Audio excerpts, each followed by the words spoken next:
নমস্কার বন্ধুরা, আমার নতুন একটা রেসিপি দেখার জন্য সবাইকে স্বাগত।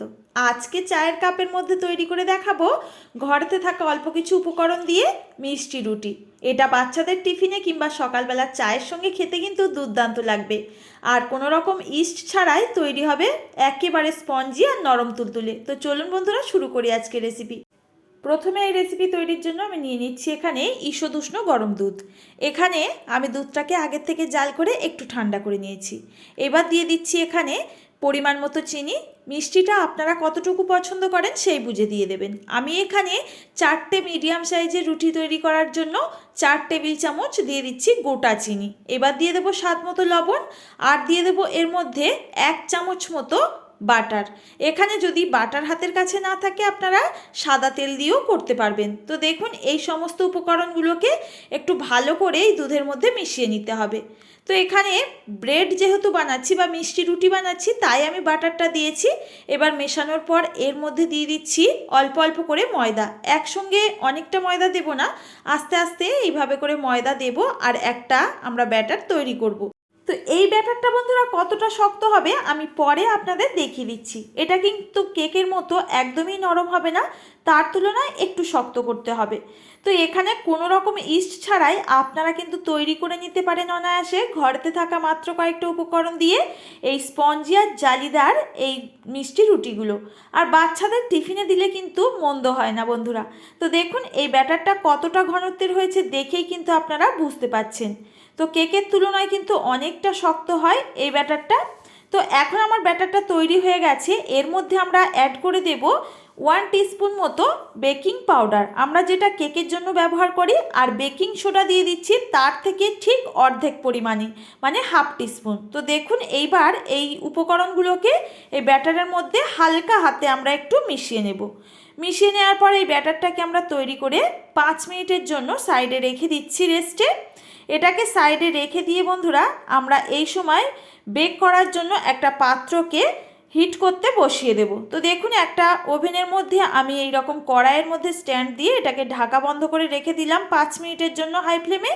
আর এদিকে আমরা মিষ্টি রুটিগুলো তৈরি করার জন্য নিয়ে নিয়েছি বেশ কয়েকটা কাপ। আমরা যেটার মধ্যে প্রত্যেক দিন চা খেয়ে থাকি সেই কাপই নিয়েছি। আর এর মধ্যে আমরা একটুখানি তেল বা বাটার ভালোভাবে লাগিয়ে নেব। এতে করে আমাদের রুটিগুলো যখন বেক হয়ে যাবে তখন কিন্তু বের করতে কোনো রকম সমস্যা হবে না।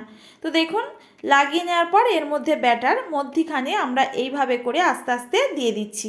একইভাবে এখন সমস্ত কাপগুলোকে আমি ভরে নেব। তো বন্ধুরা, ভিডিও চলাকালীন ছোট্ট একটি অনুরোধ, নতুন বন্ধুরা আজ প্রথমবার কেউ আমার চ্যানেলে এসে থাকলে অবশ্যই চ্যানেলটিকে সাবস্ক্রাইব করে আমার পাশে থাকবেন। পাশে থাকা অল নোটিফিকেশানটা অবশ্যই অন করে নেবেন, তাহলে সবার আগে আমার চ্যানেলের নোটিফিকেশান পেয়ে যাবেন। এখন একটা কাপকে ভরে নিয়েছি, আর দেখুন হালকা হাতে এইভাবে একটু ট্যাপ করে দিলাম। আর 1 থেকে 1.5 ইঞ্চি মতো আমরা কিন্তু এই কাপগুলো একটু ফাঁকা রেখে দেবো, যাতে করে আমাদের এই ব্রেডগুলো যখন বেক হবে যেন জায়গা পায় ফুলে ওঠার জন্য। তো এদিকে আমার পাত্রটা কিন্তু প্রিহিট হয়ে গেছে। এখন একটা স্টিলের পাত্র বসিয়ে দিলাম, আর এর মধ্যে কাপগুলোকে খুব সাবধানে করে বসিয়ে দিতে হবে। আর এখন আমরা এটাকে ঢাকা দিয়ে 7 মিনিটের জন্য প্রথম অবস্থায় বেক করে নেব। এই সময় অবশ্যই করে গ্যাসের ফ্লেমটা একেবারে লো টু মিডিয়ামে রেখে দেবেন। তো ফিরে আসলাম বন্ধুরা 7 থেকে 8 মিনিট পর। দেখুন ঢাকাটা খুলে দিয়েছি, আর এই কাপগুলো কতটা পরিমাণে কিন্তু ভরে উঠেছে দেখেই বুঝতে পাচ্ছেন। এখন একটুখানি আমরা উপর থেকে সুন্দর দেখার জন্য একটু চেরি নিয়েছি, আর নিয়ে নিয়েছি একটু মিষ্টি মোরব্বা। এতে করে ব্রেডগুলো আরও খেতে ভালো হয়। এখন আবারও ঢাকাটা বন্ধ করে 5 থেকে 7 মিনিটের জন্য একেবারে গ্যাসের ফ্লেমটা লো টু মিডিয়ামে রেখে বেক করতে হবে। দেখুন 5 থেকে 7 মিনিট পর আমি একটা টুথপিক দিয়ে দেখে নিচ্ছি ভেতরটা কতটুকু হতে আমাদের বাকি আছে। প্রায় আমাদের হয়ে এসছে, অল্প সামান্য কাঠির গায়ে লেগে লেগে আসছে। তো এই সময় গ্যাসের ফ্লেমটা অফ করে দিয়ে আবারও ঢাকাটা বন্ধ করে কিছুক্ষণ এইভাবে রেখে দিলেই কিন্তু আমাদের এই ব্রেডগুলো তৈরি হয়ে যাবে। নামিয়ে কিছুক্ষণ ঠান্ডা করে নেওয়ার পর আপনাদের বের করে দেখিয়ে দিচ্ছি কতটা পারফেক্ট হয়েছে এই রেসিপি। বাড়িতে হাতের কাছে থাকা অল্প কিছু উপকরণ দিয়ে ঝটপট তৈরি করে নিতে পারেন বন্ধুরা এই রেসিপি। বাচ্চাদের টিফিনে ভরে দিন, খেতেও কিন্তু দুর্দান্ত হয়। আর আপনারা বাড়িতে চায়ের সঙ্গেও কিন্তু পরিবেশন করতে পারেন। আজকের রেসিপি ভালো লাগলে অবশ্যই একটা লাইক করবেন, আর কমেন্ট করে জানাতে মতামত একদমই ভুলবেন না। আজ আসি বন্ধুরা, দেখা হবে আবারও এরকম রেসিপির সঙ্গে। ততক্ষণ সবাই ভালো থাকবেন, সুস্থ থাকবেন। নমস্কার।